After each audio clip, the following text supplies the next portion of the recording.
code service that's available to make sure that they get through. And I'll certainly make sure that the issues that he discussed are raised in Northern Ireland. Alex Mayer. Thank you, Mr Speaker. Lots of letters are late. One that stood out to me, a constituent raised, was about a parking fine, and by the time it had arrived, it almost doubled in price. The Royal Mail locally tell me that they're recruiting 12 new postal workers, but if that doesn't fix it, what should we try next? Minister. Continue to speak to me. She grabbed me at the votes the other night about local Royal Mail issues, and I know she'll continue to do so. Steve Race. Thank you, Mr Speaker. Many of my residents and fantastic posters in Exeter have raised exactly the same concerns as other people in the House today. Can the Minister give an assessment of how he thinks Ofcom has dealt with this so far, and does he have confidence in Ofcom to get a grip on this issue? Minister. Well, we rely on Ofcom as the regulator of Royal Mail, and that's exactly why we're having this meeting later today to discuss what more they can do to deal with the very obviously widespread concerns that exist across the House about quality of service. Thank you very much, Mr Speaker. It's clear that the NHS barcode prioritisation system broke down, but the problems are not limited to NHS letters. I want to highlight the Government's Tell Us Once service following a bereavement. Many honourable members will know the urgency and distressing nature of that correspondence. So will the Minister, who has been extremely active dealing with constituency concerns, look at this issue of prioritisation of non-NHS letters? Minister. Yep. In a previous life, I was very proud to have worked on at the inception of the Tell Us Once service, and I know how important it is to people in the worst possible time of their life, and I'll certainly raise the issue he discusses. Thank you, Mr Speaker. As the Labour Member of Parliament for Bournemouth East, I stand by my postie here in the House of Commons, and I thank them for their dedication and their diligence, something that stands in sharp contrast to the management of the Royal Mail. The trial underway has failed. The new approach will spectacularly fail if put into effect.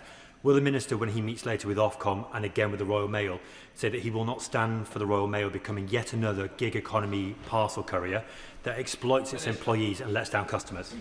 Well, this is a government that is improving the working conditions and standards and rights of workers across the economy. He makes a really important point that there is wisdom, there is experience within the workforce, and it's about these talks that are going on at the moment are about bringing that together with the ambition and the responsibilities of the management, and that's why we're taking the actions we are. David Button. Thank you, Mr Speaker. Southend Sorting Office was part of the original pilot for these changes to the USO. It failed, and what is clear 9 months later is it is still failing. So I have today summoned management to meet with me and my constituents to hear firsthand the challenges this is causing. Will he meet with me following that meeting to hear that feedback and take it right up the chain? Yes. Certainly, Mr Speaker, I will, and I thank not just him for raising that, but all the honourable members have brought to me, if you like, local intelligence, which informs my own understanding of the issues across the postal service. Thank you, Mr Speaker. Residents in Ardsley, Robin Hood, Lofthouse, parts of Tingley and Morley are all complaining that they've been waiting up to 3 weeks for postal service. It's obviously not the postie's fault, it's a question of leadership and management. Will he meet with me following his meeting with Ofcom to see the evidence for himself? And what can he say to reassure my constituents now? I'd reassure his constituents that we are expressing the frustration and the anger that he has expressed to me directly to Royal Mail and through Ofcom. And of course, I'll happily discuss developments with him. Thank you, Mr Speaker. I agree with my residents across Wolverhampton and Willingham that Royal Mail's delivery services are just not good enough. But we stand with our frontline postal workers who are working incredibly hard and bearing the brunt. So I call the Minister to challenge Royal Mail's leadership and have a look at the two-tier employment model and wider issues that are affecting recruitment and retention of our hard-working staff. Yep, our constituents absolutely deserve better, and posties deserve dignity at work, given the essential job that they do for our society and our economy. That's exactly why we are convening those meetings between management and unions to make sure that those talks progress. Final question, Dave Robertson. My speaking notes talk about excuses from Royal Mail, and now I'm here, I don't think that's actually the language I want to use, because people across Lichfield, Burntwood and the villages are sick of being lied to by Royal Mail.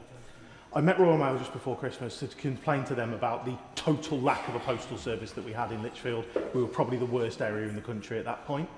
I was told when I had that meeting that all of the first-class mail went out last week. That is a lie. It is an absolute lie because my constituents told me. Now, Royal Mail clearly don't have a handle on this. They are either not measuring their performance or they are covering up their performance. So I would ask the Minister to use that golden chair that we have to force Royal Mail to be honest, fess up and fix it. Well, the passion and the anger that he's shown just now, he's shown in private to me as well in raising these issues.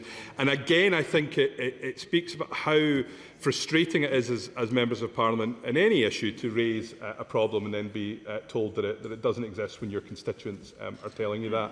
And Royal Mail have a responsibility absolutely to address that in a direct and straightforward manner, because if we aren't recognising the problem, we'll not deal with it. Can I just say, I think it's an excellent debate, and thank you for the way that it's been delivered on behalf of all our constituents. Royal Mail's management's got a problem, and they've certainly been highlighted today. So thank you, everybody. We'll let the front bench change over.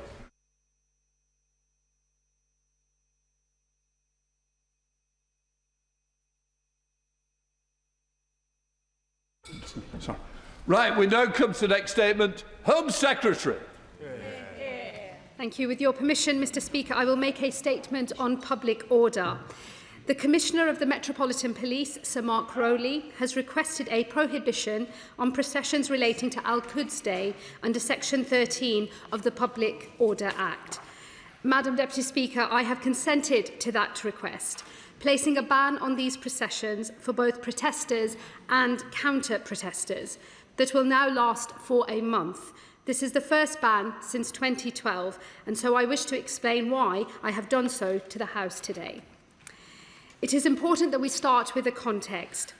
Initiated by Iran's then leader, Ayatollah Khomeini, in 1979, Al-Quds Day is an event held on the last Friday of Ramadan.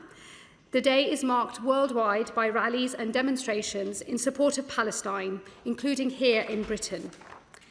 Plans for a procession this Sunday in London have been led by the Islamic Human Rights Commission, an organisation that has been closely associated with the Iranian regime.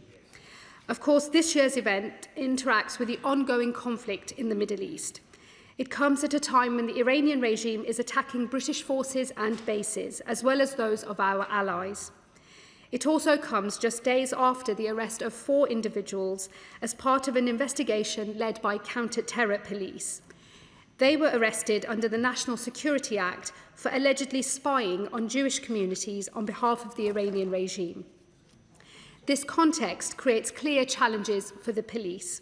Heightened attention and therefore larger expected attendance, heightened tensions between protesters and counter-protesters, and therefore greater potential for conflict. The expertise regarding if and how this can be safely managed rightly sits with the police, and the legal test is clear. Any request to prohibit a procession must only be lodged with the aim of preventing serious public disorder that could not otherwise be prevented by imposing other conditions on a public procession under Section 12 of the Public Order Act. Section 12 conditions typically include specifying the route, location and times of a protest. Under normal circumstances, they are sufficient to ensure protests remain peaceful and the public are kept safe. However, the Commissioner has clearly stated that the Metropolitan Police's view is that serious public disorder cannot be avoided unless a prohibition under Section 13 is introduced. This assessment is grounded in the tensions created by international conflict, the scale of the expected march, and the presence of protesters and multiple counter-protesting groups, all seeking to march at once.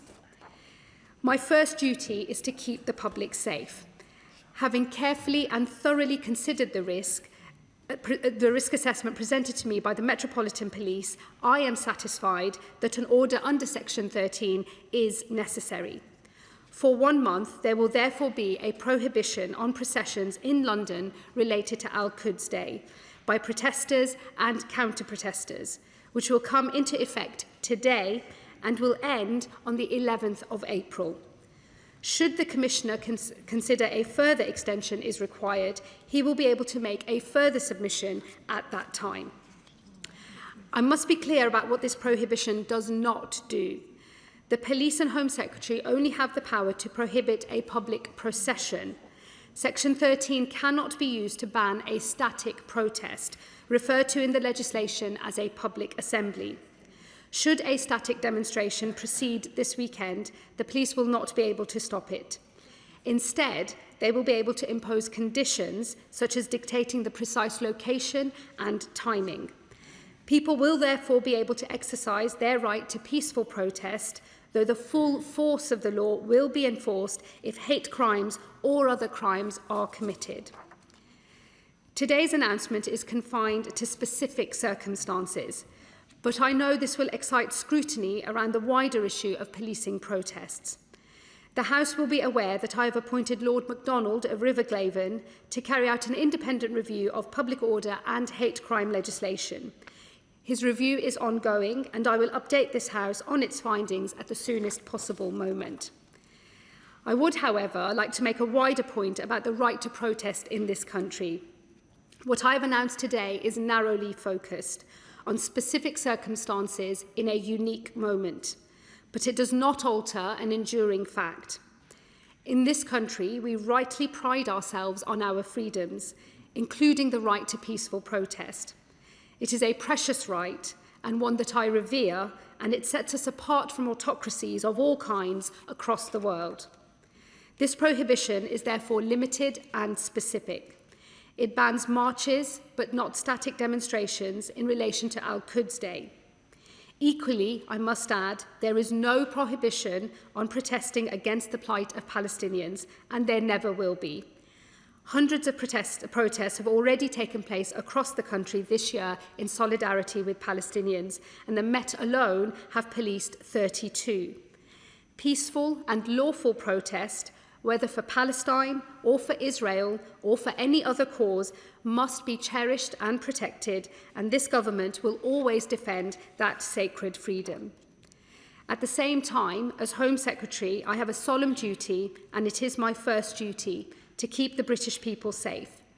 I have been presented with the assessment of the Commissioner of the Metropolitan Police that he cannot guarantee the security of our capital and prevent serious public disorder without a prohibition on processions relating to Al-Quds Day. Having reviewed his assessment, it is clear to me that my duty to the public and their safety dictates that I must accept his request. It is right that we prohibit these processions while continuing to uphold our ancient commitments to the freedoms that we are rightly proud of. And that is the balance, Madam Deputy Speaker, that I have sought to strike today, and I commend this statement to the House. I call the Shadow Home Secretary, Chris Phil. Thank you, Madam Deputy Speaker. Madam Deputy Speaker, I fully support banning this march. The police assessment of the risk is right, and in fact I wrote to the Commissioner a week ago urging exactly this ban. But the problems with the Al-Quds March go beyond simply the risk of serious disorder. In 2010, 10 people were arrested for assault of an emergency worker, inciting racial hatred and public order offences. Chants at Al-Quds marches in the past have called for intifada and revolution. Calling for intifada and revolution are calls for violence, and calls for violence have no place on our streets. A leading speaker at these marches has been Nazim Ali, a man who has demanded that Israel, quotes, be wiped off the map. Speaking at a previous march, Ali even blamed what he called Zionists for the Grenfell fire. He also said, and I quote, "We are fed up of Zionists, their rabbis and their synagogues." This reference to rabbis and synagogues shows that when this despicable man says Zionist, he means Jews. This is clear anti-Semitism. So speech inciting violence and speech inciting anti-Semitism, which we have heard at these marches in the past, has serious consequences. Anti-Semitism is now rampant. Jews are 10 times more likely to be victims of hate crimes than Muslims. We saw an Islamist-motivated murder at a synagogue in Manchester just a few months ago. In the past 25 years, 94% of all terror murders in the UK have been committed by Islamist terrorists, who also make up 75% of counter-terrorism caseloads. So does the Home Secretary share my concern that the Prevent caseload is only 10% Islamist in nature? And if she does share my concern, what does she propose to do about that?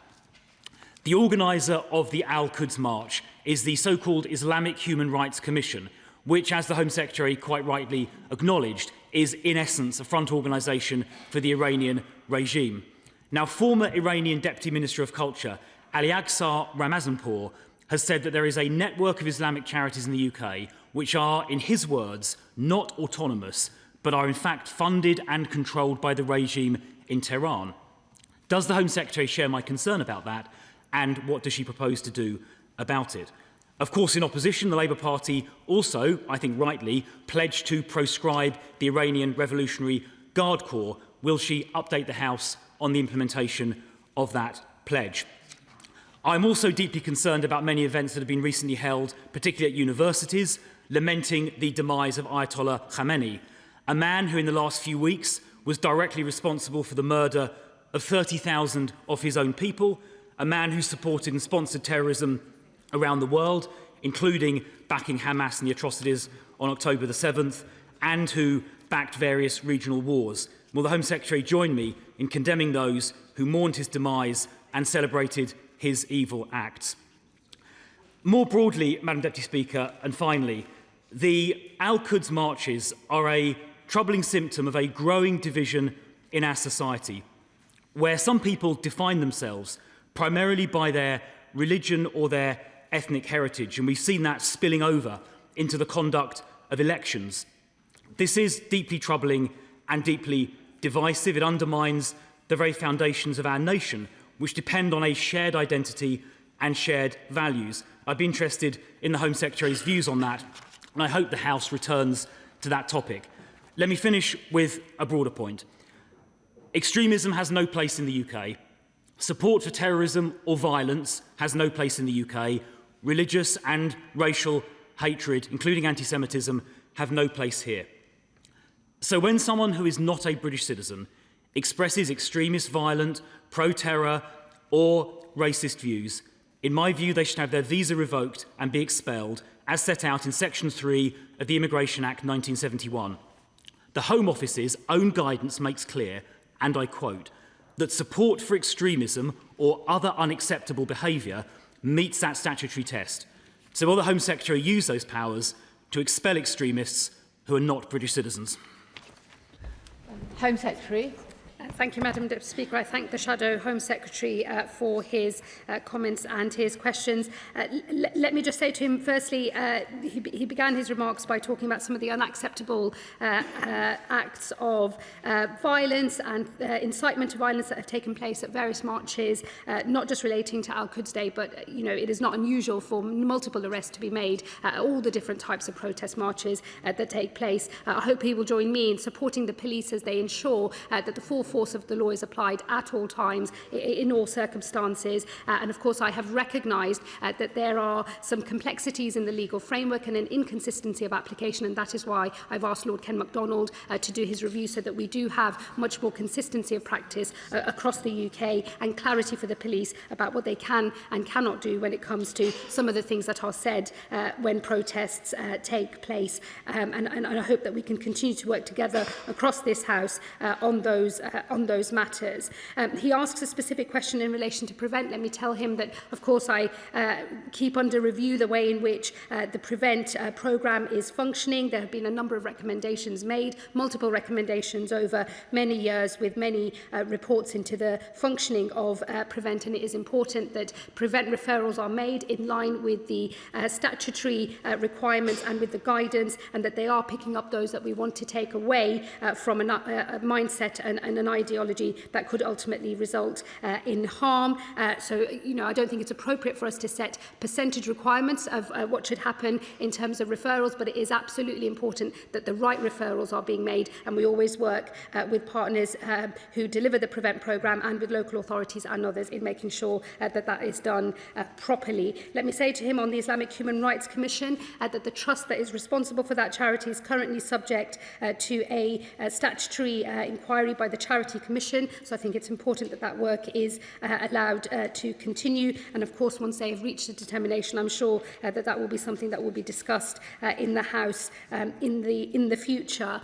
On the Islamic Revolutionary Guards Corps, he will know, we have said this before, we've had this discussion many times at this dispatch box, and in fact the answers aren't all that different from when these positions were reversed between our parties. We do not comment on matters relating to proscription, but this government has accepted the recommendations made by Jonathan Hall, Casey, and we will be taking forward that work at the earliest available opportunity. Look, in relation to those who are mourning publicly the death of Khamenei, the deceased leader, supreme leader of Iran, this is where free speech really butts up against what conduct most of us would consider appropriate. Let me say to him, I do not, of course, mourn the passing of Ayatollah Khamenei. It is for others to decide what they do and do not support. What I'm absolutely clear on is whatever methods people use to express their political views, they must do so in line with the law of this land, and that law should be always enforced without fear or favour. And I will always support the police in making sure that that is the case. And then separately, he also asks about how we work as a society. I think his questions are about what the responsibilities are of citizens in this country. I don't think it's for a government to dictate to its citizens what political views they're allowed to hold or how they should express themselves or their identity, whether that is religious or ethnic or something else in nature. It is the job of government to make sure that we have a set of rules and a set of values that are equally applied, our respect for democracy, our respect for the rule of law, and all of the norms by which our society operates. That does mean that we do accept free speech and people's ability to have views that might be offensive, that many of us might disagree with, but they are still allowed to express those views. And I wouldn't want to see anything that happens in relation to these very troubling events to then clamp down on those freedoms that we hold so precious. It is always a judgment and it's always a balance that has to be struck, and it's important that the government always tries to strike that balance in the right way. And then on his final point, this government has already taken action, and I will always use my full powers under the law to make sure that those who would cause harm in our country with their extremist views are not allowed to enter our country, and I won't hesitate to use my powers under any of the Immigration Acts to exclude people from this country who have no right to be here. Mark Stewart. Thank you very much, Madam Deputy Speaker. I welcome the Secretary of State's decision to ban this weekend's Al-Quds March. Al-Quds was founded by the Ayatollah 40 years ago. It has repeatedly featured support for the Iranian regime, terrorist groups, and often promotes dangerous anti-Semitism too. Given the growing threat to Jewish communities across the UK, will the Home Secretary now move to prescribe the IRGC, consider sanctions on regime-linked assets, and outline what further steps have been taken to protect the Jewish community? Home Secretary. Thank you. Well, my honourable friend will know that the IRGC are sanctioned in their entirety already. And as I say, we don't comment on matters relating to proscription, but we have accepted the recommendations made by Jonathan Hall KC, and the government will take those forward at the earliest available opportunity. Democrat spokesperson Max Wilkinson. Madam Deputy Speaker, the Home Secretary is aware that we have concerns about her authoritarian tendencies. We have particular concerns about this government's enthusiasm for restricting the right to protest and its use of terrorism legislation, wait for it, to prescribe protest groups. Liberal Democrats place a much stronger weight on the right to peaceful protest than the Home Secretary does. That is her right. It is a fundamental freedom, and any decision to ban a march must only be made in exceptional circumstances. However, on this occasion, it is right to take a cautious approach. The Islamic Human Rights Commission has very concerning views on Iran. The organisers have expressed support for the late Ayatollah Ali Khamenei and have claimed that he stood on the right side of history. Clearly, these values are at odds with the British public, who would rightly condemn the Ayatollah's oppression of the Iranian people and sponsorship of terrorism across the world. At a time when Iran is putting the safety of British citizens in the Middle East at risk with its indiscriminate attacks, it would be inappropriate for this march to go ahead. Nevertheless, a decision to ban this march highlights a deeper failure by the government to tackle the underlying threats that fuel such tensions. Labour has dithered and delayed over the prescription of Iran's Islamic Revolutionary Guard Corps, the organisation responsible for much of the violence and terror emanating from Iran and for attacks abroad.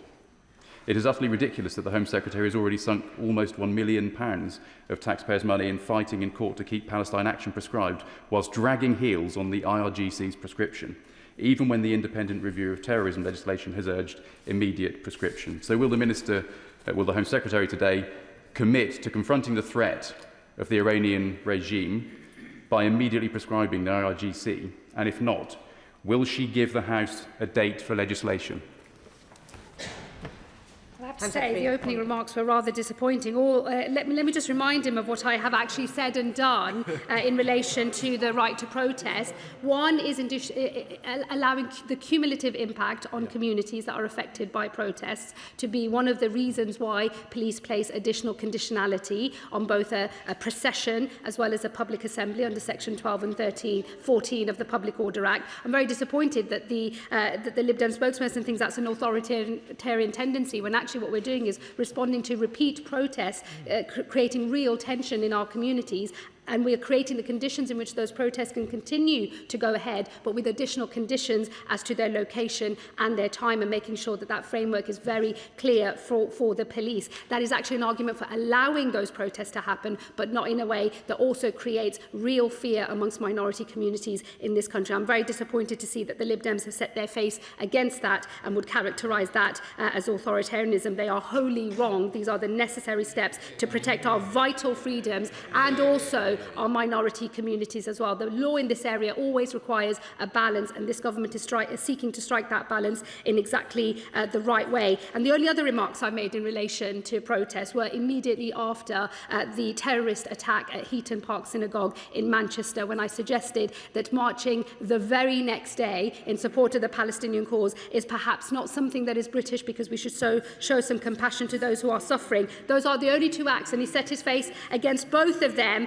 in the opening remarks that he made. Let me just, I've already addressed the point in relation to the IRGC. They are, of course, sanctioned in their entirety. We will take forward the recommendations made by Jonathan Hawcase. He knows that requires legislative change. We must act at speed, but also with care, and this government will do so. I think it's important that we don't conflate different issues. They are all, lots of these issues are causing tensions across the country, but the situation in relation to Palestine Action Group is different to the matters that we are discussing today. And I would suggest that, members of other parties should not seek to conflate those to score political points. I'll leave my remarks there. Thank you, Madam Deputy. Rachel Blake.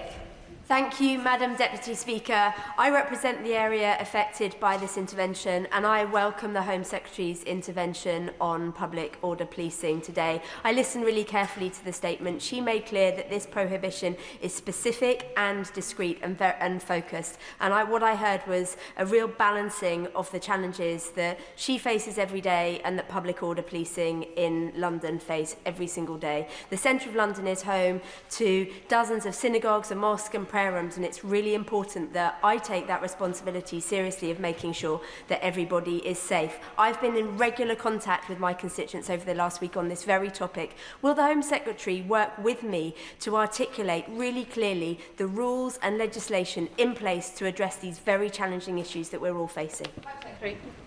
I thank my honourable friend for her remarks and her question, and also for the work that she has done on this issue, which I know has affected the people that she represents. Important to note, as she rightly does, that this is a very specific and discreet request from the Met Police, who of course have huge experience in dealing with multiple protests on multiple occasions and who have good policing experience. I take seriously the fact that this is the first time in many, many years that they have sought such an order, and they have done so given the unique circumstances posed by the planned marches in a few days' time, and in particular the threat of both protests and multiple counter-protests all moving through London at the same time. That does represent a very unique policing challenge, but I do pay tribute to the Met Police for the work that they have been doing to ensure that our freedoms in this country are protected. She will know that we've already commissioned Lord MacDonald to look at the legislation in this area and to make recommendations for clarifying the legal framework, and I look forward to working with her on all of that work once his review is in. Greg Smith.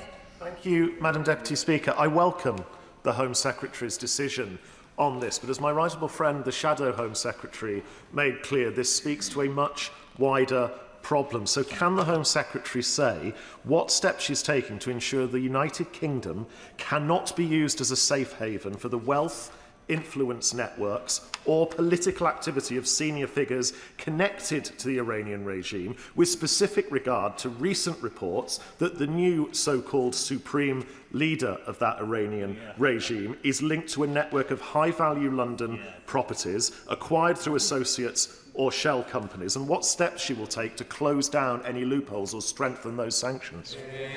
Home Secretary. Well, I thank the honourable member for his question. We are obviously looking very carefully at the allegations that have been made, and we would expect, of course, that the police and our security services respond appropriately. We will always work closely with them to ensure that we do so. Look, he raises a broader point, I think, in relation to the state threat that has been represented by Iran, which I know has been discussed in this House on many occasions before, and he will know of the public comments made by Sir Ken McCallum, the Director General of MI5 and others. Let me just assure him this government takes all levels of state threat very seriously, work very closely with our security agencies to make sure that we're always taking the necessary steps to keep our country safe. David Pinto-Dyczynski. Thank you, Madam Deputy Speaker. The Al-Quds March, glorifying a despicable blood-soaked regime, has long been a cause of great concern for my constituents in Hendon. That's why I wrote to the Commissioner of the Met asking for the march to be banned, and that's why I want to thank the Home Secretary for her resolute action today. But the threat posed by the Iranian regime to our Jewish community has not ended. Following the arrest of 4 men allegedly spying on our Jewish community on behalf of the Iranian regime, what steps are being taken to keep our Jewish community safe? Home Secretary. Well, I thank my honourable friend, and he will know there's a live police investigation that is taking place, so I cannot comment or give any additional details to this House until the criminal justice process is complete. But let me assure him we work very closely with our colleagues in counter-terror policing and in our security services to monitor the threats that are posed to individuals and organisations in our country and take all appropriate measures to keep our people safe. Simon Hall. Mr. Speaker, the Home Secretary may know that I, along with colleagues on this side of the House, signed at least 2 letters to the Prime Minister in recent months, calling for the recognition of the state of Palestine. But I also support the decision that the Home Secretary has taken today. She has demonstrated, I think, the seriousness of purpose that she's taken on a very important decision, but one which clearly commands, I think, huge national support. One can be in favour of the decision that she has taken, and also in favour of the rights of the Palestinian people. The two are not alien of each other. She mentioned the static protest that could take place in lieu of a march.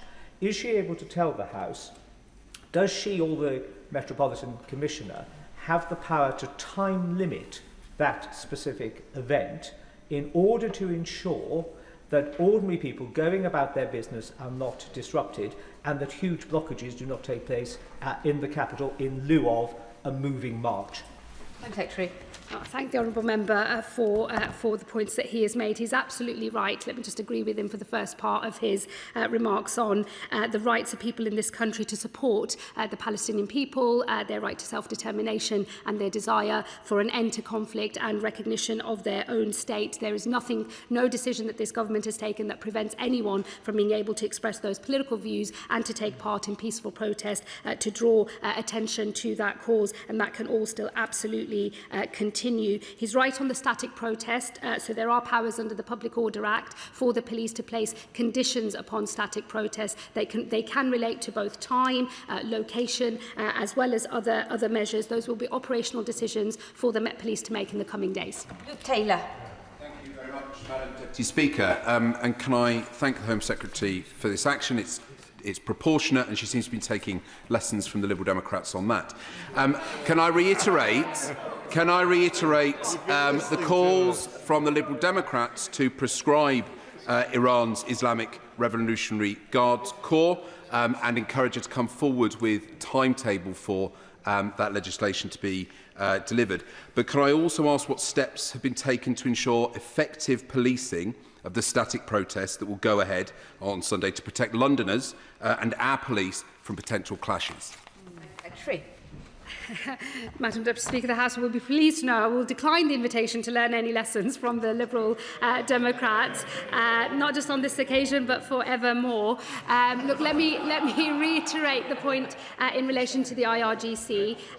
We will bring forward measures as soon as we can. We obviously have to proceed with care because these are complex matters and we have to get the balance right in terms of the action that we take. But we have accepted the recommendations that have been made by Jonathan Hall KC, and the government is working at pace to make sure we move forward with delivery. And in terms of the conditions that might be placed upon a static protest that may or may not take place, those are operational matters for the Met Police. But, you know, I and the whole House should have every confidence in our police, not just in London, but across the country, because police forces have been dealing with a huge increase in the number of protests, the variety of protests, the multiplicity of counter-protests that take place. And I think it is, we should pay tribute to the work of our hard-working police officers day in, day out, who manage to keep our country safe whilst allowing respect for our fundamental freedoms as well. Father of the House. I agree with I agree with everything the Home Secretary said today, especially as she's one of the best Conservative Home Secretaries we've ever had. But will she forgive me in asking her to stress this one part of her statement? I've noticed there's an increasing tendency to say that we should ban marches because we find the views of the marchers thoroughly offensive. Frankly, most of the marches in London I find fairly offensive because most of them are left-wing. But I would defend, to the death the right of them to march. So can she emphasise this is a very high bar and you will only be banned if you incite violence or you might cause violence? Well, again, sorry to disappoint the honourable gentleman, the father of the House, but I am Labour all day long. And I do enjoy swatting Conservatives, Lib Dems and Greens and everybody else at my leisure, and I will continue to do so. He is right on the law. It is a high bar for any banning order to either be requested or granted under the framework set out in the Public Order Act. It should be a high bar. He's absolutely right. People are allowed to have their own views, and we should not be seeking to shut down views that, whilst they might be offensive or provocative, are still within the law. And it is important that we always ensure that it's the law that is being followed, and any attempts to interfere with freedom of either expression or assembly should always meet a high bar. I am very satisfied that in the specific and unique circumstances set out for the public procession that had been planned, that test has been met. But of course the other protests can and should go ahead, and the full force of the law will always be applied. Jeremy Corbyn. Thank you, Madam Deputy Speaker. What consideration did the Home Secretary give to the compliance with sections 10 and 11 of the European Convention on Human Rights on the right to protest? And what discussions did the Metropolitan Police have with the organisers of this planned march to ensure that it could go ahead safely and would be properly stewarded and properly run? Because in my experience, the police are very accommodating and keen to have very long discussions with march organisers in order to make sure that the right to protest is maintained in our society. Because there is a slippery slope here. You ban a march that is not necessarily a very popular march, and that then leads on to draconian banning orders on all kinds of protests within our society. Yeah. Well, I thank the honourable gentleman. Firstly, let me say to him on the European Convention on Human Rights, he's right on Articles 9, 10 and 11. Those are the relevant articles to the matters that we are discussing today, but they are qualified rights, and they have always been qualified rather than absolute rights, which mean that the state can limit those rights in specific circumstances as long as legal tests of proportionality and so on are maintained. And I'm confident that the legal arrangements that we have in this country, that the terms set out in the Public Order Act, are obviously fully in compliance with our convention obligations, and that there is a very high bar for the powers that exist under section 13 of the Public Order Act. I am satisfied on this occasion that that high bar has been met. And let me say to him, look, the Met Police have been policing this procession for many years. It is an annual event. They've policed it even when there has been huge opposition to it going forward. They faced a lot of pressure over many years in order to seek a ban can, and they have never done so. And I'm very, very confident that as they have assessed the risk posed by this particular procession in the current context that we are in, and particularly given the range and the number of counter-protesting marches that are planned for the same day, that does present a unique challenge for policing to be able to manage 5 different marches at the same time in the same bit of London. I think that they've made a very fair point, they made a strong case, and I have agreed with it on this occasion. Dr Andrew Morrison. Thank you, Madam Deputy Speaker. I very much welcome the statement, and I do commend the Home Secretary's judgment on this occasion. Now, plainly, the Islamic Human Rights Commission will seek to exploit the loophole that's offered up under Section 13, and that will be around the ability to protest in a static way. Has a location yet been identified for where that static protest will be likely to be? And would she agree with me that it should be away from where it's going to discommode the general public and in a place that is not going to place undue burdens on our policing resources, which are finite? Well, let me say to the honourable gentleman, any conditions that may or may not be placed on a static protest will be matters for the police. Those are operational matters. They have the powers available to them. I'm sure they will make use of those powers in the way that they have been doing with protests that have been taking place across the capital for some time now. And they would, of course, take into account many of the factors that he has raised in his question to me. Let me just caution a little on the description of the difference between a static process and a moving procession, a public assembly. It's not a loophole. That the law deliberately treats the two things differently, because the policing challenges of a static protest are different in nature from the policing challenge of policing a march which is moving from one location to another. And the Public Order Act just recognises the difference between those two things. But the police do have the powers to condition the way that a static protest takes place. They've made use of those conditions very well, in my opinion, to date, and I'm sure they will continue to do so. Paul Kohler. Thank you, Madam Deputy Speaker. Notwithstanding my liberal instincts, I too agree with the Home Secretary's decision to prohibit this march, given Iran's targeting of UK nationals abroad and our allies overseas. But that targeting also occurs here in the UK, as occurred in my constituency of Wimbledon with the stabbing of an Iranian dissident journalist 2 years ago. So can the Home Secretary tell the House what specific steps she's taking to protect Iranian dissidents here in the UK who might be targeted by the Iranian state? Home Secretary. Well, Madam Deputy Speaker, I'm going to bank the fact that he said he agrees with my instincts on this one. Perhaps I'm not so authoritarian after all.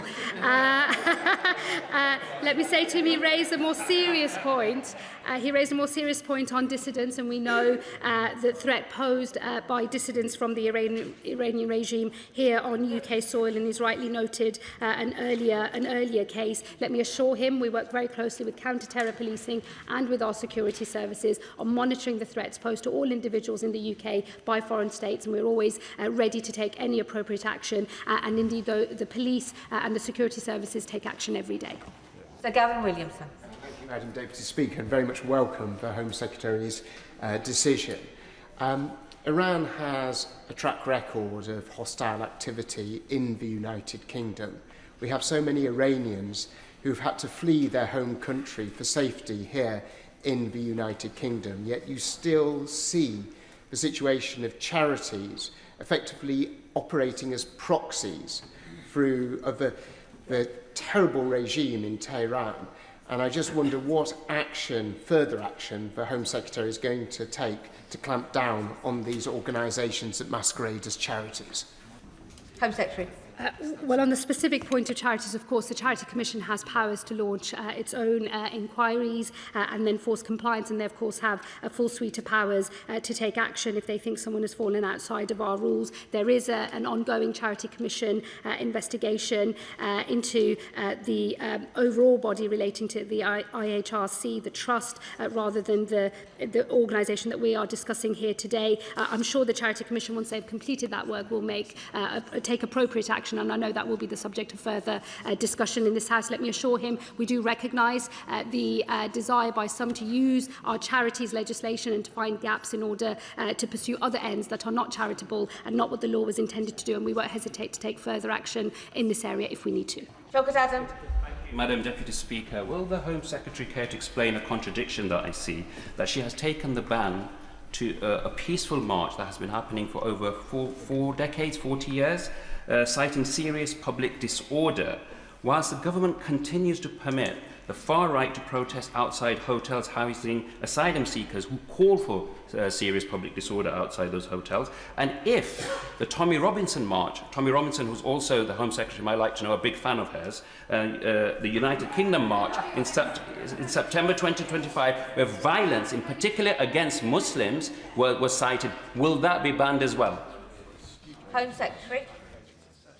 Well, let me say to the honourable gentleman that each case has to be dealt with on its own facts. The Unite the Kingdom was a very large march. The police did not seek this power because they assessed, that based on their own risk assessment, that it was possible for that march to take place safely and that they could police it safely, as well as the counter-march that took place, which was smaller in nature. If they had made such a request, I would have obviously had to consider that request based on the full facts disclosed to me in the risk assessment. So he should not conflate multiple different things. There is a very specific risk that is being posed by the march on this occasion, given the international context, and also given that there will actually be 5 marches. There is the main march by those behind the Al-Quds Day rally, and then there are the 4 counter-protesting marches as well. And he must recognise that there is a unique challenge that is posed by 5 marches taking place at the same time in this international context that is different to every other kind of protest and march that has taken place. And I would hope that he does not conflate the two, because I think that that could cause a loss of confidence across our communities. Marches take place every day on a whole range of issues, international and domestic in nature. The police almost never ask for those to be banned. In fact, I've never had such a request made of me, and I think the last time this power was used was something like 2010 or 2012. So it has been many, many years. It is a unique situation given the current context and the unique policing challenge of 5 different marches at the same time. And I would hope that he focuses a little more on the facts rather than the hyperbole that he began his question with initially. Final question, Jim Shannon. Thank you, Madam Deputy Speaker. And I stand and we stand for an Iran free of the Ayatollah, free of the IRGC, free of a despotic regime that carries terrorism all over the world, free from a regime that killed 35,000 of their own citizens in January of this year. So, with that in mind, can I thank the Home Secretary very much for her decision to ban the Al-Quds march, and it's very important that we take a stand in this House to show that we're supporting those in Iran who are fighting for freedom. In light of repeated concerns for law enforcement and community organisations about the risk of public disorder and clashes with protesters, what further steps will the Home Secretary take to prevent groups promoting extreme ideologies from organising events that would incite intimidation or violence against minorities or other vulnerable groups in the United Kingdom? Thank you very much. Home Secretary. Well, look, what I would say to the honourable gentleman is we do have strong laws in this country already on inciting violence and other measures as well, and I would expect the police to always bring the full force of the law upon anybody found to be contravening our laws without fear or favour. And it is important that we do respect and rely on our legal framework, because we do have one of the strongest legal frameworks in the world on all of these matters. The government will always take further action if it's necessary, but I do believe our current framework allows us to strike the right balance between protecting individual freedoms. Even if they're offensive, even if they're provocative, they should still be protected, but as long as they do so within the confines of the law. That is the end of the statement on protest policing. I'll give the front benches a moment or two to shuffle over.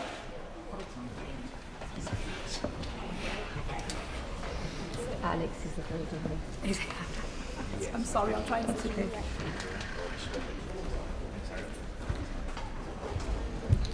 Before the Chief Secretary to the Prime Minister comes to the dispatch box to make the statement, it has been brought to my attention, to the Chair's attention, that possibly information has not been shared in due time. The requirement to provide a copy of a statement to the Opposition before it is made, it is set out in the Ministerial Code, Chapter 9, if the Minister wants to refresh himself. I am not responsible for the policing of the Ministerial Code, but it is clearly a discourtesy to the House not to make information available in good time. The Treasury front bench and no doubt the ministers responsible will have heard and will ensure this does not happen again. I call the Chief Secretary of the Prime Minister for the statement. Thank you, Madam Deputy Speaker. And first, may I apologise to the House if we were a few minutes short of the standard 45 minutes to an hour prior to the statement in publishing the document, but can confirm they've now been laid to the House and are available on gov.uk. With permission, Madam Deputy Speaker, I'd like to make a statement to update the House on the Government's response to the humble address of the 4th of February. The Government committed to responding to that humble address, and today I can confirm that we are releasing a first tranche of documents which have been laid in the House in advance of this statement and are now published on gov.uk for the public. There are further tranches of documents to come as officials work through the humble address's full scope. Madam Deputy Speaker, it is important to recognise the strength of feeling on all sides of the House, my own included, of the disgust and horror at the nature and extent of the relationship that Peter Mandelson maintained with Jeffrey Epstein, despite his criminal conviction for abusing a vulnerable young girl, including encouraging Jeffrey Epstein to then fight that conviction. Jeffrey Epstein was a despicable criminal who committed the most horrifying and disgusting crimes that destroyed the lives of countless women and girls. What he did is, of course, unforgivable, and his victims, I know, will be in the thoughts and prayers of all members across this House as we debate these issues today. Those victims will always be our first priority, and Peter Mandelson's behaviour was an insult to them and their suffering. And can I say, Madam Deputy Speaker, that I am therefore sorry that these events leave those victims with no choice but to relive their horrors with still too little justice being served. That is why there is, I think, Madam Deputy Speaker, a cross-party consensus in this House for full transparency and accountability, why anybody with knowledge must cooperate with inquiries, whether in the United Kingdom or elsewhere, and why the Government is therefore committed to publishing all documents relevant to the humble address. Madam Deputy Speaker, the Prime Minister has taken responsibility for Peter Mandelson's appointment as Ambassador to the United States. He has acknowledged it was a mistake and has apologised, not least for believing Peter Mandelson's lies. As the Government has said previously, there are specific documents that this Government would like to have been able to disclose today, but which the Metropolitan Police have asked us not to do so yet, in order to avoid prejudicing their ongoing criminal investigation into Peter Mandelson. We have agreed to that request. We will therefore publish these documents in the future as soon as the Metropolitan Police have confirmed it will no longer prejudice their investigation. The Government must, as the House already understands, also carefully assess the risk of prejudicing UK national security or international relations posed by the release of any official documents. Any such material will and is being referred to the Intelligence and Security Committee of this House. I thank the committee for their assistance in this matter and can confirm to the House that the committee has agreed with a limited redaction requested by the Government in relation to one document that we are publishing today. Outside of this arrangement, this process does not change the important and well-established constitutional principle that national security and international relations judgments are ultimately for the Government. Madam Deputy Speaker, on today's release, the documents specifically relate to the decision to appoint Peter Mandelson as Ambassador to the United States and the discussions that subsequently led to his dismissal. These include the Cabinet Office due diligence report, which was passed to number 10 prior to Peter Mandelson's appointment.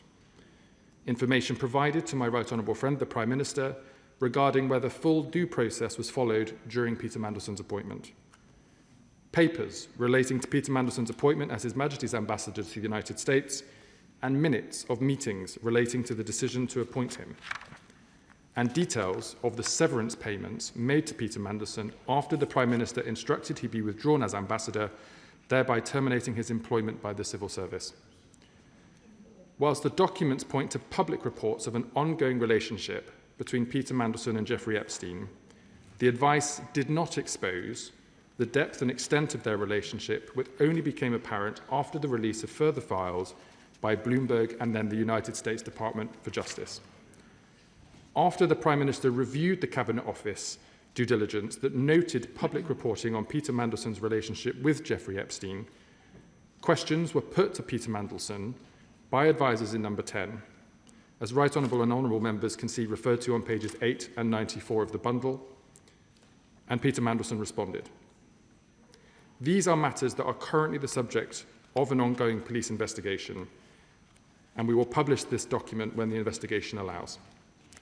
When we do, the House will be able to see Peter Mandelson's answers for themselves, which the Prime Minister regrets believing. Peter Mandelson should never have been afforded the privilege of representing this country. And I reiterate for the House that the Prime Minister deeply regrets taking him at his word. It was a mistake to do so.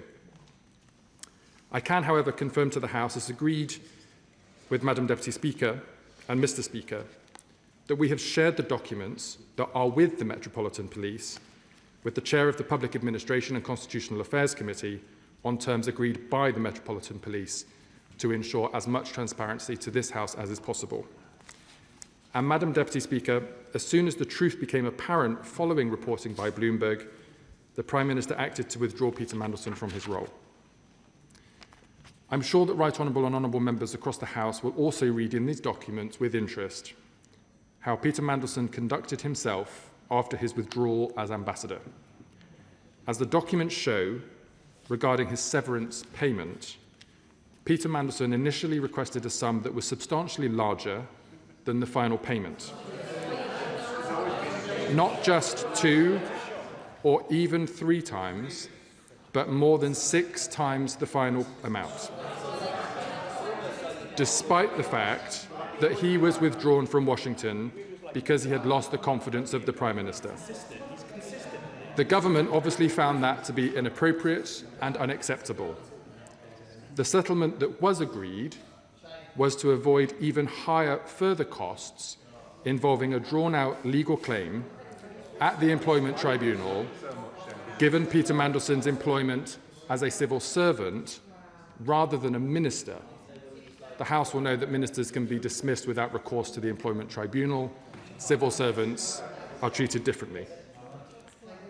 The government is committed to complying with the humble address. Further work is ongoing to compile the rest of the information that is in its scope.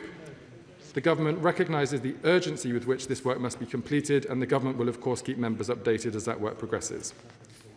But we know that these documents also reveal that the due diligence process fell short of what is required. We have already taken steps to address weaknesses in the system and to ensure that when standards of behaviour fall short of the high standards expected, that there will be more serious consequences. We have launched the Ethics and Integrity Commission to promote the highest standards in public life. And we are changing the process for direct ministerial appointments, including politically appointed diplomatic roles, so that where the role requires access to highly classified material, the candidate must have passed national security vetting before such appointments are announced or confirmed. Ministers will now be expected to forego severance payments following a serious breach of the ministerial code, and we have given the independent adviser the power to initiate investigations into ministerial misconduct without the need to seek the Prime Minister's permission first. The Prime Minister has also strengthened the ministerial code with stricter rules on gifts and hospitality, and we have asked the Lords Conduct Committee to review the Code of Conduct to consider what changes are required to ensure that peers can be removed when they've brought the House into disrepute in the other place. We are also exploring whether the committee can tighten rules on lobbying and paid advocacy to bring the Lords in line with the Commons procedures. Madam Deputy Speaker, I want to note that the vast majority of individuals who apply to public service do so with the best of intentions. However, it is right that following the Peter Mandelson case, we ask questions about how we can further strengthen the rules and processes that underpin the operation of government. And we have appointed Baroness Anderson of Stoke-on-Trent in the other House to support this work on standards and constitutional reform as a new minister in the Cabinet Office. I can also announce that the Prime Minister has asked the Ethics and Integrity Commission to conduct a review of the current arrangements relating to financial disclosures for ministers and senior officials, transparency around lobbying and the business appointment rules. And we are conducting a review of the national security vetting system to ensure we learn the lessons from the policy and process weaknesses related to Peter Mandelson's case. Madam Deputy Speaker, let me conclude by reiterating that the whole House will agree that Jeffrey Epstein was a disgusting individual, and Peter Mandelson's decision to put their relationship before his victims and the vulnerable is reprehensible. As the Prime Minister has said, the victims of Epstein have lived with trauma that most of us can barely comprehend. They've had to relive it again and again, and they have had to see accountability delayed and too often denied. We must all learn this hard lesson and end a culture which dismisses women's experiences far, far too often and too easily. Peter Mandelson should never have been appointed, and the government will comply with the humble address. I will update the House further in due course, and Madam Deputy Speaker, I commend the statement to the House. I call the Shadow Chancellor of the Duchy of Lancaster. Thank you very much, Madam Deputy Speaker, and thank you for your remarks at the outset of this statement. I do thank the Minister for advance sight of the statement that I received at 1:30, but I will note that this whole business is really about transparency. And the fact is that the government has had to be dragged to do this by members of this House, by members on both sides of this House, and so to produce a 135-page document and put it online 23 minutes before this debate is really not acceptable at all. And I do respect the Chief Secretary coming and doing this himself, but it really ought to be the Prime Minister sitting there, because all of this is about the Prime Minister's judgment. And so it's very convenient that this document was published after Prime Minister's questions today, when the man who made the decision, the man whose judgment is in question, could have been put under scrutiny by honourable members. There are very many questions that arise from the documents published right now. I will put a few on record, and then I will return to the central theme. There is the issuance of severance pay, which the Chief Secretary, the Prime Minister, referred to. Why did ministers agree to any severance pay, given what had happened? I think a lot of our constituents will be disgusted that Peter Mandelson received £70,000. Will Peter Mandelson's full declaration of interests that he is supposed to have handed over when he was appointed be published? I don't believe that they are included in the tranche today. Is this because of a police request, or is it for some other reason?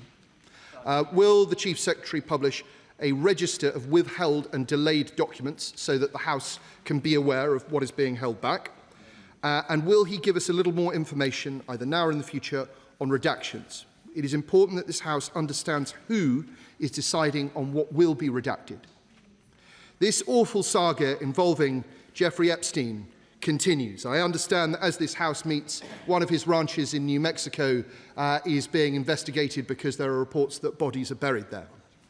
At the centre of this scandal was a very rich and powerful man who despicably abused his position, and he was helped to become rich and powerful by his associates. One of those associates was Peter Mandelson.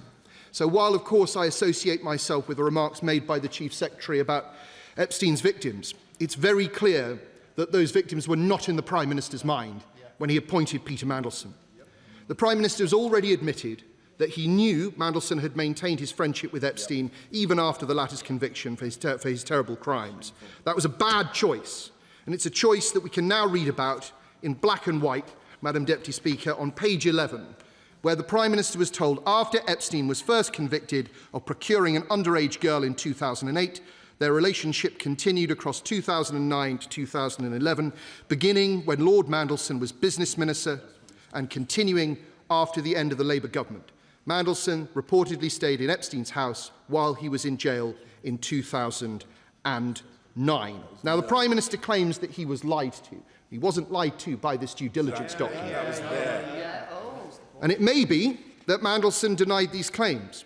And if so, maybe the Prime Minister was lied to. But he was lied to by an inveterate liar who had been fired twice before. And we're supposed to believe, Madam Deputy Speaker, that the Prime Minister, who was once the chief prosecutor in this country, couldn't see through this nonsense. It beggars belief. Over the coming hours and days, we'll see whether these documents reveal why the Prime Minister's judgment failed so badly. But we must suspect that it was because his then Chief of Staff was Mandelson's protégé. And Morgan McSweeney had set up Labour Together, the Prime Minister's private campaigning organisation, and Peter Mandelson had advised Morgan McSweeney on the establishment of that organisation, and that organisation had been responsible for breaking electoral law so that it could hide the sources of its funders from the public and from the Labour Party. And then Labour Together had sought to intimidate and smear journalists who revealed that wrongdoing, and it provided hundreds of Labour MPs and many of the top brass in the Cabinet with free money and free services. This, Madam Deputy Speaker, was the ultimate job for the boys. The Prime Minister knew all he needed to know. It was on him. It's on him now. He let his party down, he let his country down, and I very much doubt that either will trust him again. Thank you, Madam Deputy Speaker. The Shadow Chancellor of the Duchy asked me a number of questions, which I will take in turn.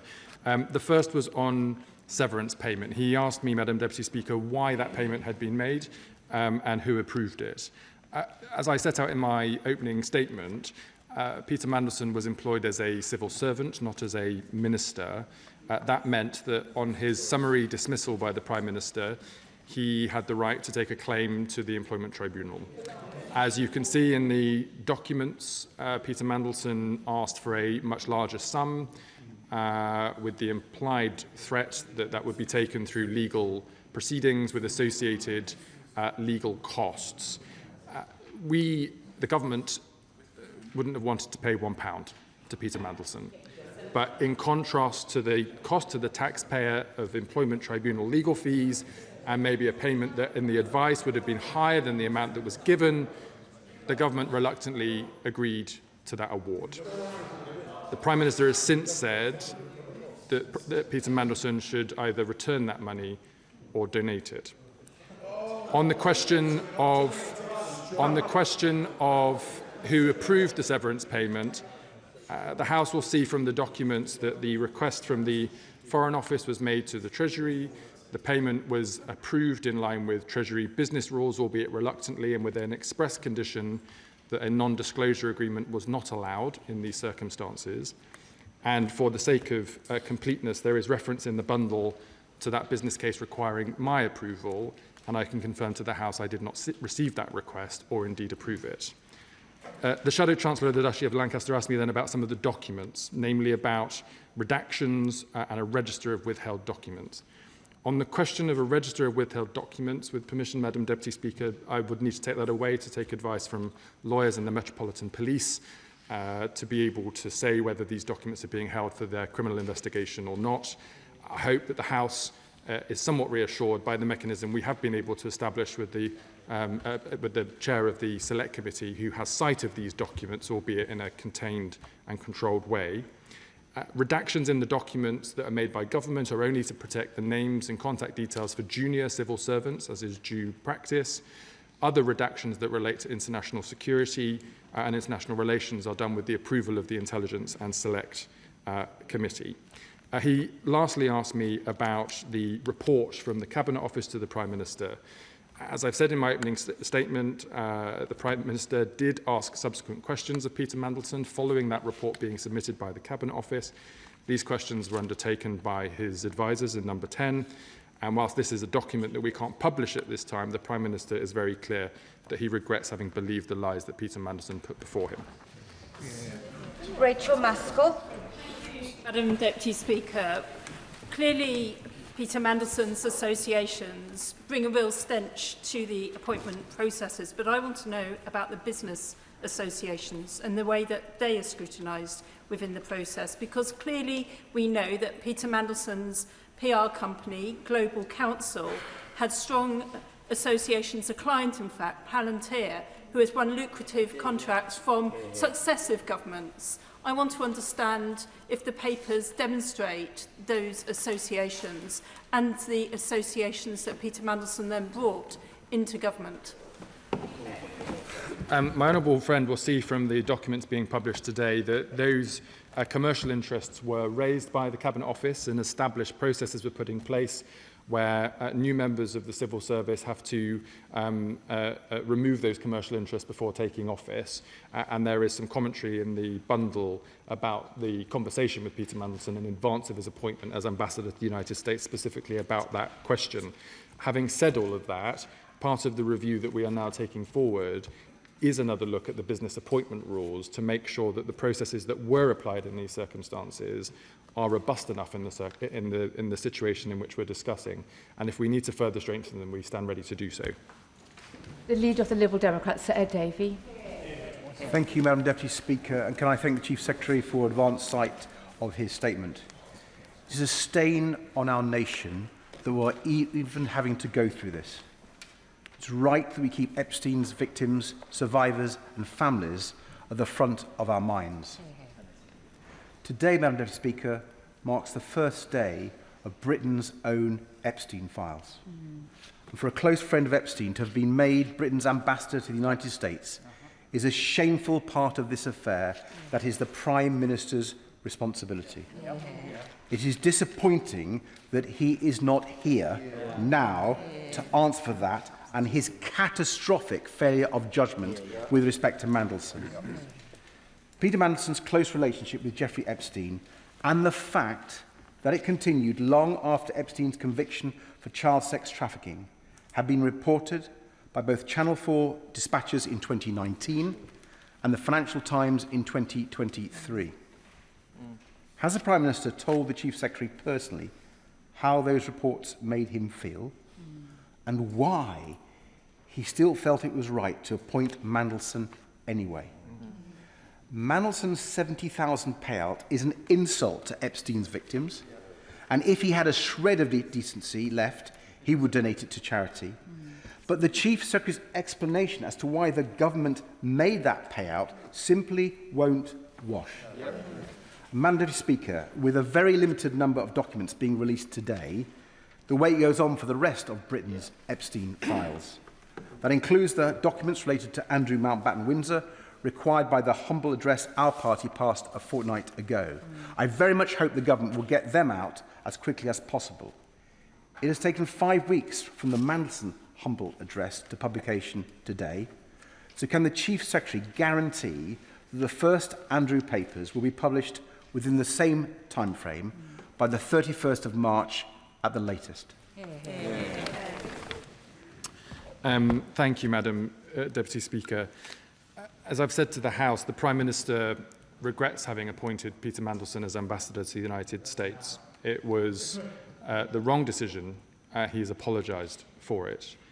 On the question of severance, as I say, the government would not have wanted to give £1 to Peter Mandelson, but it was the quickest way to remove Peter Mandelson as Ambassador and a member of the civil service. And as the Leader of the Liberal Democrats says, and the government agrees with him, the honourable thing to do would be to donate that money to an appropriate charity. On the question of the humble address, the one that was brought forward by the Liberal Democrats is being managed by the Department for Business and Trade. I know they're working on that now and will come forward with updates in due course. And as I said in my statement, the Cabinet Office will come back with a further tranche of documents in relation to this humble address as soon as possible. Justin Madders. Thank you, Madam Deputy Speaker. If one of my constituents came to see me and told me that they had lost their job or been sacked because they had lied during the application process and wanted compensation, I would tell them that they had absolutely no chance of doing that. So I really struggle to understand why we paid a penny. I understand what the Chief Secretary said about not wanting to do that, but really the risk of an employment tribunal claim in these circumstances is minuscule.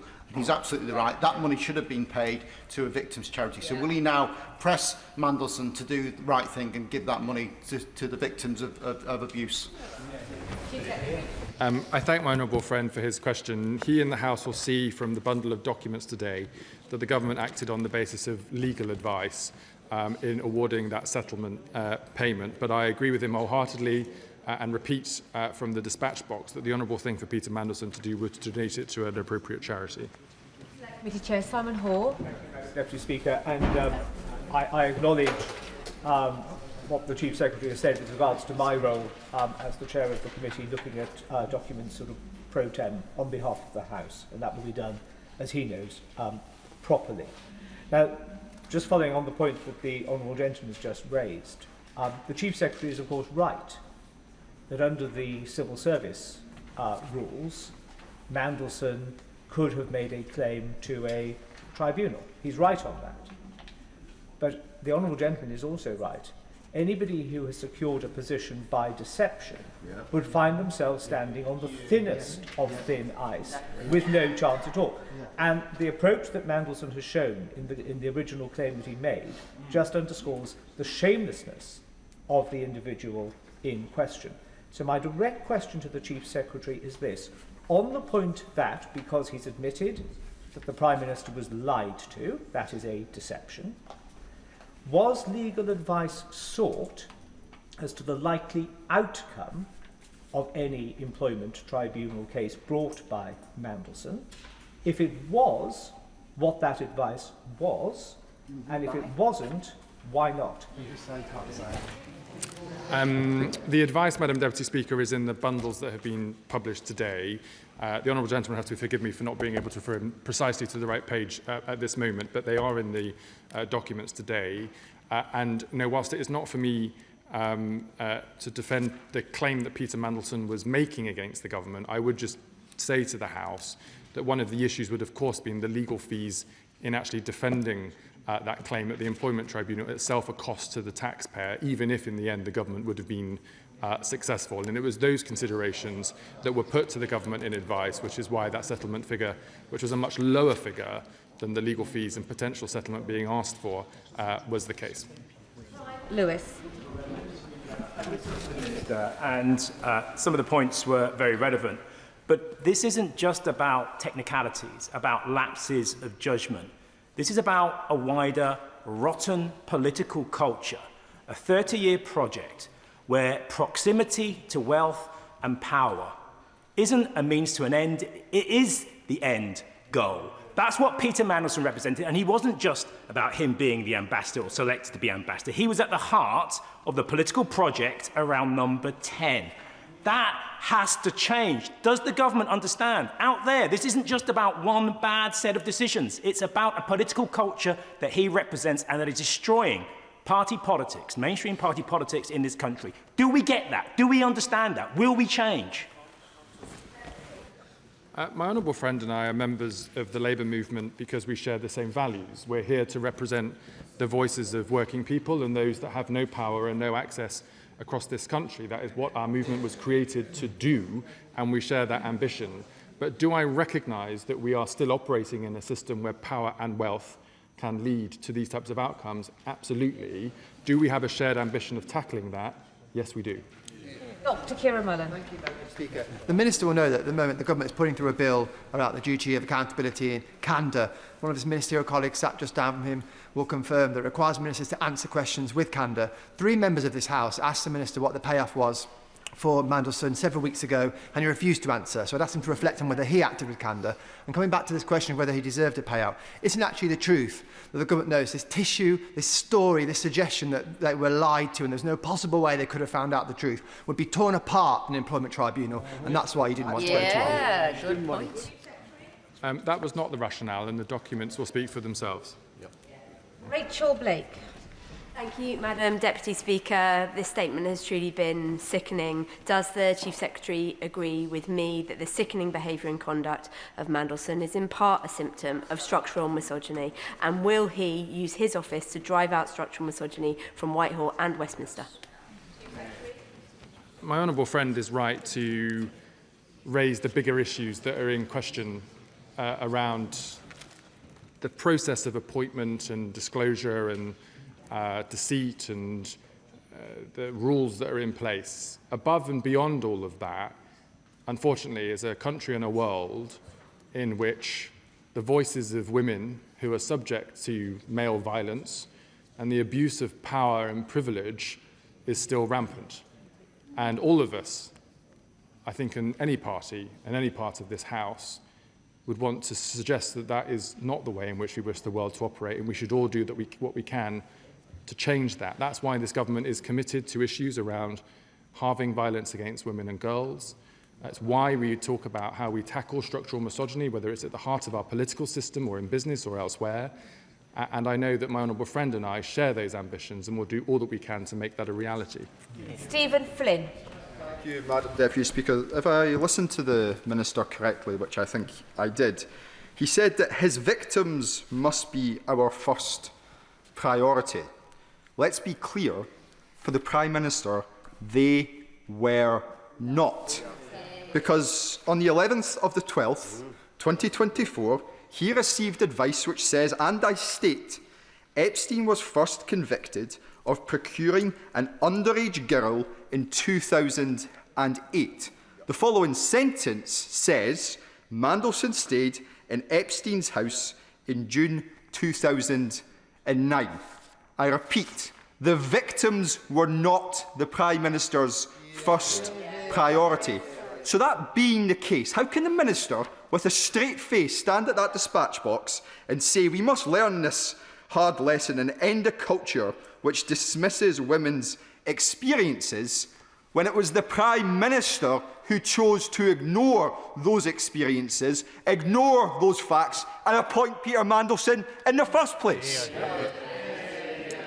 The honourable member will have heard from my, forgive me, the right honourable member will have heard from my statement that in response to the reported allegations that are listed in the Cabinet Office due diligence, these were, of course, at the time, allegations, questions were put to Peter Mandelson by Number 10 advisers. His responses to those questions are part of documents that we are not yet able to publish, but that we would have liked to have been able to publish today. Since then, the Prime Minister has made it very clear that Peter Mandelson lied to him.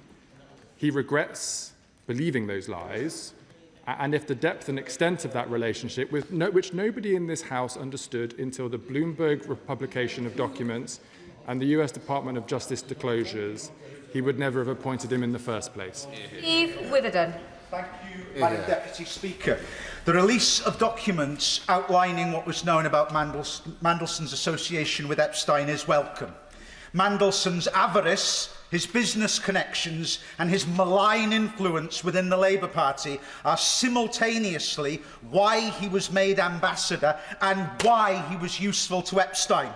Does my right honourable friend agree that we should be seeking to distance ourselves from flawed democracies that are drifting towards authoritarianism, such as the United States, rather than using those associated with sex offenders in order to strengthen such relationships? My honourable friend will know from the statements of the Prime Minister and the documents being published today that he regrets having ever appointed Peter Mandelson as ambassador to the United States, and that in our country we rightly respect the rules that are in place that need to be observed, that there must be clear consequences for people who breach them, and as I've said in earlier answers, that even in our country we have much further to go to tackle violence against women and girls and structural misogyny, and that we should all have a shared ambition for tackling that as quickly as possible. Sir Julian Lewis.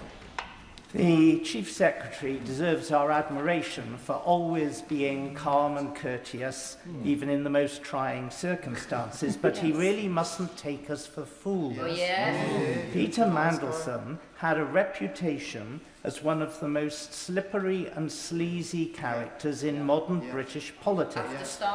The Chief Secretary confirms that the Prime Minister was warned about what Mandleson had done in continuing a relationship with Epstein after he had been sent to jail for abusing a young girl. He is saying that, well, the Prime Minister didn't know the depth of this relationship. Is he really expecting us to believe that a shallow relationship with a convicted paedophile is okay? I would just say to the right honourable gentleman that at the time of the appointment, there were public comments from Peter Mandelson, I think in a Financial Times interview, where he had said that his relationship had ended much earlier than documents now show was to be the case.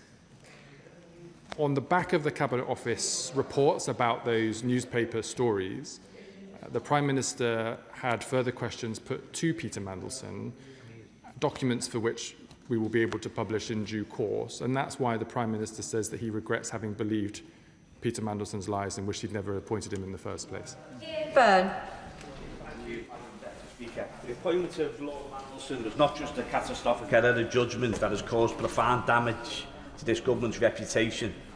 It was the result of a clique at the top of the party, as we have seen with the Morgan McSweeney and Labour Together scandal, for which I and colleagues on these benches have called for the Prime Minister and General Secretary of the Labour Party to launch an independent investigation into. So can the Chief Secretary to the Prime Minister outline what structural safeguards are being implemented today to ensure that cronyism never again overrides the national interest in high-level appointments? Well said. I refer my honourable friend to the list of changes that the government is undertaking from my statement earlier, from the work of the Ethics and Integrity Commission to a review of the business appointment rules, to looking at the role of lobbying and transparency to make sure there are consequences for the few people who do seek to breach those rules. And together, alongside with the Duty of Candour Bill, which has been mentioned in the debate so far, this will be the widest range of changes to our ethics and standards framework in many, many years, if not a generation. I will just reiterate, as I did in my statement, that the vast majority of public servants serve the public for the right reasons and adhere to the rules. But evidently, when there are those that seek to evade them, we need to ensure that we're more effective at catching that in the future. Jeremy Corbyn. Thank you, Madam Deputy Speaker. I find this faux outrage about Mandleson really astonishing. He was a man that was closely involved with the current Prime Minister, the leadership of the Labour Party, ever since Tony Blair, and very closely since 2020. They must have known his character. They must have known what he was like. In the documents that the government is now producing, will we know every piece of advice that was given to the Prime Minister by his officials and by the Foreign Office, and specifically, will there be a record of any verbal briefings given to the Prime Minister before he made this calamitous decision to send Mandleson to Washington? I think the public need to know why the Prime Minister, despite all the knowledge about Mandleson, felt the need to go ahead with this appointment. To answer the right honourable gentleman's question, the tranche of documents today that relate to the appointment and then the dismissal of Peter Mandelson as ambassador are inclusive of all of the documents held by government, bar those which have been held back by the Metropolitan Police for their criminal investigation. There are no other further documents that have not been published. John Slinger. Madam Deputy Speaker, the Prime Minister rightly called for the removal of peerages from disgraced peers. So can the Chief Secretary set out to the House when we might have an update about the proposed legislation in that regard? Can I thank my honourable friend for the question? As the House knows from previous statements on this issue, we want to ensure that where people break the rules, there are consequences for that behaviour. One of the areas where this was not the case was the appointment of life peerages in the other place, where there were no provisions for taking a peerage from somebody in any circumstance, which has been a problem in the past in relation to criminal convictions and other disreputable behaviour. It's right, therefore, that the government is working with the other place to bring forward legislation to give the authority and powers for that to happen in the future, and will be coming forward with those proposals in due course. Smith. Mr. Speaker, two Global Council clients benefited from direct government defence awards. There were Global Council staff flying to Washington parties to join Peter Mandelson. Could the Minister confirm that either in this bundle or in future documents there will be a rigorous view and report to Parliament of the background to those awards and to all of the parties? There'll be guest lists for those parties, just so that Parliament can see what happened and how we improve things and make sure that never happens again. I can confirm that all other documents that are in the scope of the humble address that are not being published today will be subject to the Metropolitan Police and clearance from the Intelligence and Security Committee, published in the next tranche. Richard Bergen. Thank you, Madam Deputy Speaker. And I hold in my hand the advice that was given to the Prime Minister before he made the decision to appoint Peter Mandelson as Ambassador to the USA. Reading this advice document, it's clear that the Prime Minister wouldn't have given the go-ahead for this individual, Peter Mandelson, to stand as a Labour candidate for Town Council, but instead he was elevated, despite what's in the document, despite what was known, to this most important of positions. There's a whole section entitled Relationship with Jeffrey Epstein. The question that has to be asked is, how did it even get to the stage where the Prime Minister was interviewing Mandleson for this job and considering him for this job? The simple answer is political. It's because it suited the interests of a tiny faction in the Labour Party, funded by big business, who wanted Mandleson at the heart of things in order to shift a Labour government away from the agenda that a real Labour government should have. That's why Mandleson was popular with these people. That's why he was one of their favoured sons. And that's why, despite his despicable character, despite his greed and his avarice, he was put in this position despite what was known. Isn't that the case? It's not for me, Madam Deputy Speaker, to speak on behalf of Peter Mandelson, but evidently he put himself forward for this role, which is how he ended up in the process in the first place. To the question of his appointment, as I've said to the House, the Prime Minister regrets his appointment and apologises for it, and had he known what the House now knows, he would never have appointed him in the first place.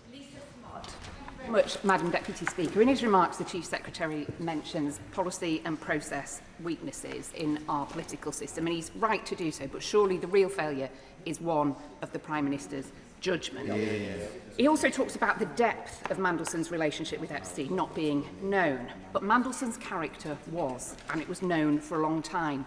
There was a long-standing interview exercise when somebody was applying to be a press officer for the Liberal Democrats. Peter Mandelson has resigned in disgrace again. Draft the press release. It is difficult to legislate out poor judgment, but the Chief Secretary has talked about legislating for policy and process weaknesses. When does he plan to bring forward this legislation? There are a number of changes that can be made without legislation, and I'll be able to update the House on that in due course. That will, of course, be quicker to implement as a consequence of it not requiring statute. Where we specifically need statutory changes, which I think at this stage will predominantly relate to the removal of peerages from those in the other place that bring their House into disrepute. As I say, we'll bring that forward in the coming months. Arthur. Thank you, Madam Speaker. I do thank the Minister for his statement and also for the tone in which he's brought it here today. I think it's been quite an open statement in terms of the discussion. But I think as a government we're serious about the whole agenda of violence against women and girls, and I just cannot conclude that giving Mandelson £75,000 is compatible with that. So I do hope that he repays it. And I think constituents in Edinburgh South West are really concerned about Epstein's links in the British establishment, really concerned.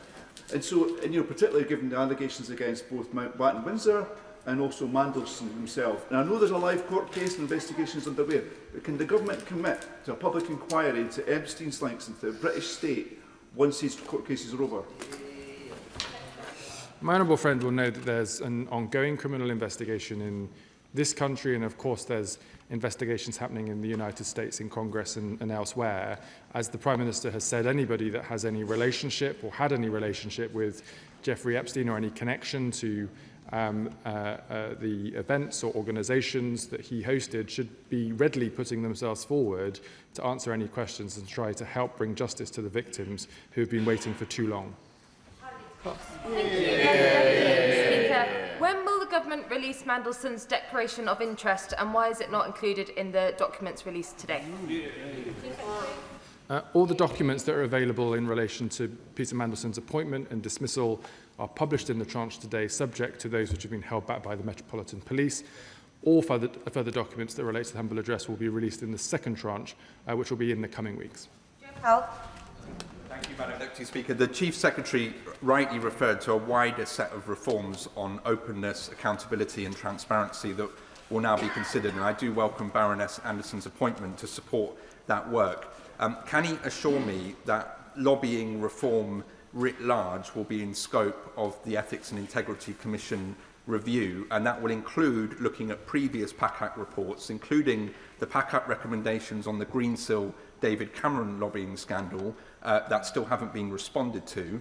And does he also agree that the antidote to the distrust that we've seen in politics can be better public participation? So I do want to acknowledge the launch of the Citizen Assembly yesterday, and I personally believe that more citizen assemblies is the way to put power closer to the people and away from power and wealth in this country. Can I thank my honourable friend for his question and also pay tribute to him for his years of work on this issue. I can confirm that the wide-ranging set of reviews that are taking place today will happily receive submissions from him and others in this place and the other place, should they wish to make them, and we'll be looking at current and previous reports from the relevant committees in the normal way. Thank you.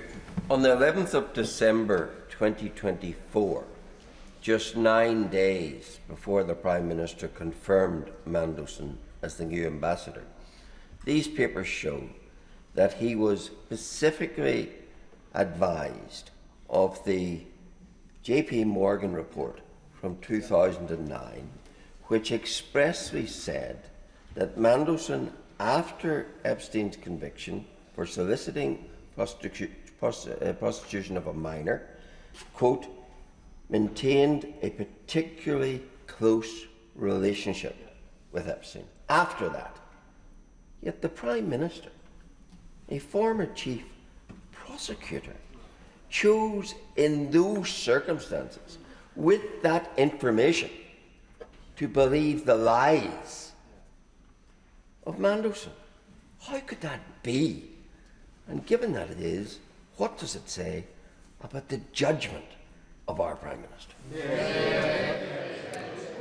The Prime Minister has said that he regrets believing the lies of Peter Mandelson, and had he known the depth and extent of the relationship that we now all know and have confirmed, he would never have appointed him in the first place. That's why the Prime Minister has apologised and acknowledged that his appointment was a mistake. Moon. Whereas, Madam Deputy Speaker, Epstein was a truly despicable criminal, and Mandelson's lying and actions with Epstein shamed the nation. But does the Chief Secretary agree with me that what we must not do right now is to compromise criminal investigations that the Met are currently undertaking, because to do so would be to fail the victims of Epstein and their families? But can the Chief Secretary also reassure the House that as and when documents do come available, they are published in a timely manner? My honourable friend is absolutely right. The victims of Jeffrey Epstein have, for too long, had justice delayed or denied, and the very worst that we could do is to undermine a criminal investigation that may at last bring some justice to the horrors that they had suffered. That's why the government is working closely with the Metropolitan Police to make sure that we do everything we can to not prejudice that investigation. It is why there are some documents, even though we might like to publish them, that we've chosen not to do so at the request of the Metropolitan Police. But I am grateful to the Metropolitan Police for agreeing to allow us to put those documents before the chair of the relevant select committee, so that in some way on behalf of the House there can be independent verification that we are not misusing that process in any way to withhold any documents when we are completely committed to full transparency. Chris Law. Madam Deputy Speaker, like all statements, it's not just what's in but what's left out. We learned today that the due diligence, which has not been spoken about in any detail in the statement, provided to Prime Minister Keir Starmer before Peter Mandelson's appointment as a US ambassador, warned in it, quote, a general reputational risk. So it's not just him sitting down having a chat with Mandelson and not believing him. He was warned it was a general reputational risk. So my question to the Minister is very simple. Which failing does he think the Prime Minister suffers from? Ignorance, arrogance, or both? The Prime Minister has apologised for appointing Peter Mandelson as the ambassador to the United States. He believed the lies that Peter Mandelson put to him in response to questions about his relationship with Jeffrey Epstein. And as soon as all of us, including the Prime Minister, became aware that those were indeed lies, with the publication of documents from Bloomberg and the United States Department of Justice, he was dismissed promptly. Thank you, Madam Deputy Speaker. In my investigations into Palantir, it's been brought to my attention that 20 years ago, Peter Mandelson was lobbying the government very hard to take on board a strategic supplier from the States that was not an obvious choice at the time. That sort of decision is something that a financier like Epstein would have made advantage of and made money from. We see the same things with influence and persuasion from Andrew Mountbatten Windsor. Will the government commit to following the money and following the money trail to see that we are not continuing to pay into Epstein's estate through the deals that we are doing with large American contractors such as Palantir? Madam Deputy Speaker, I'm not familiar of the details of the case the honourable gentleman raises, but if he wishes to write to me with those details, I can commit to him that we will look at them. Final question, Stephen Gethins. Madam Deputy Speaker, the Minister has said that he wants to be open with us. Now, I've put down a series of parliamentary questions about when Peter Mandelson ceased employment at the Foreign Office, and I never got a response. They were first tabled on the 4th of February. Now, there's a flurry of emails on the 4th of February without any context to them at all. Will he provide the context? Is it a coincidence? Why couldn't the Minister answer my question previously? And if he does want to be open, then let's try another one.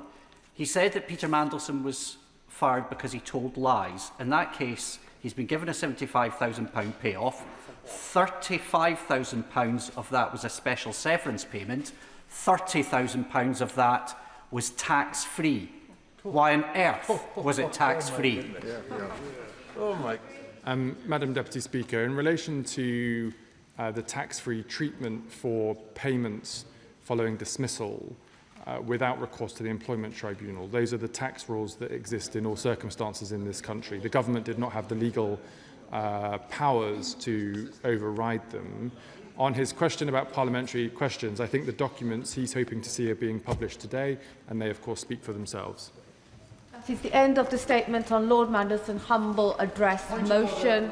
Update. Point of order, Gregory Stafford. On a point of order, Madam Deputy Speaker, during Cabinet Office questions on the 5th of March, the Chief Secretary to the Prime Minister informed me that the appointment of the new Director General of the Propriety and Ethics Team was made on an interim basis and in line with the rules. However, I have now received a copy of the Civil Service Recruitment Framework, which states that a temporary promotion, managed move, or the appointment of a single applicant within the senior civil service must require ministerial authorisation either from the Prime Minister or the relevant minister before an appointment can be made without an external competition. Given the importance of the transparency and confidence in this government's propriety and ethics system, could you please advise the House, Madam Deputy Speaker, on how members can seek clarification when there appears to be a discrepancy between a minister's statement to the House and the provisions set out in the Civil Service Recruitment Framework 2022. I thank the honourable member for his point of order. He will know that I and the Chair are not responsible for the answers given by ministers.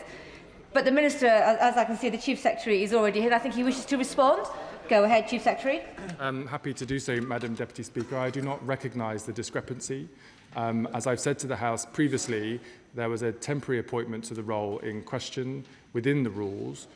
Permanent appointment to that role will be subject to the normal recruitment processes. But if he wishes to write to me with more detail, I'll happily respond to him in writing. Hopefully that enables the member. Otherwise, he can obviously pursue this even further. Point of order, Liz Saville-Roberts. Has the Speaker received any notice of a statement from the Government following the question from my honourable friend, the member of Arbroath and Broughty Ferry, to the Prime Minister this morning regarding the contents of a memo from the Prime Minister to Cabinet members advising them to disregard opposition from devolved governments to direct interventions by Westminster ministers? Could she advise me how the long-standing Sewell Convention, which enshrines the protocol that Westminster governments do not intervene in devolved matters in Wales, Scotland or Northern Ireland, has been respected in this matter? And could you direct me to which bin this has been filed by the government. Honourable member for giving notice of her point of order. I have received no such indication from the government, but I can see that the Chief Secretary wishes to respond in person once again. Thank you, Madam Deputy Speaker. The issues raised in the Cabinet note that's been, I understand, leaked to journalists are important, and the government takes them seriously. The Sewell Convention is an important framework for the role in which the UK government respects the devolved responsibilities of devolved governments, one for which I am the responsible minister, which is why I have repeated engagement with the First and Deputy First Ministers of the devolved government about our relationship working together. However, I will just remind the House that devolved governments are important, but in Scotland, Wales and Northern Ireland there are two governments, the UK government and the devolved government, and that's why we retain the right to deliver for the people of Northern Ireland, Wales and Scotland, as well as in England. Point of order, Stephen Gethins. Point of order, Madam Deputy Speaker. And can I firstly apologise to you that I've not been able to give you notice of this, but this is in reference to the response and to the documents. I put down a written parliamentary question about when Peter Mandelson left his employment on the 4th of February. The emails on the 4th of February show that officials knew the answer to that question the 16th of October. Yet not only was my question late when it came back and I had to put down a second question, but no answer was forthcoming. Now, Madam Deputy Speaker, we have a role here and a job